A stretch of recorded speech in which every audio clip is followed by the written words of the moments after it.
Popularna pevačica Jelena Karleuša objavila na svojoj Facebook stranici naziv dueta koji je snimila sa Sajsi MC.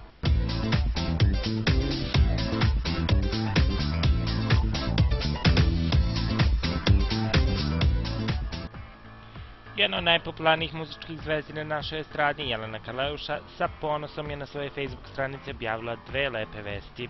Do sada se dugo polemisalo da li će Karleuša snimiti duetsku pesmu sa popularnom reperkom Sajsi MC, a sada je na svojoj stranici potvrdila da postoji pesma koju su njih dve uradile.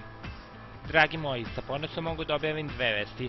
Prva je da je radni naziv dueta sa Sajsi MC Lokal Beogradizam. Druga i veoma bitna vest je da sam započela saradnju sa svetskim hitmakerima koji stoji iza projekta Bangladex, te da ću ovog leta u saradnji sa njima u Atini snimiti prvi ozbiljni singl na engleskom jeziku, napisala je Jelena na Facebooku.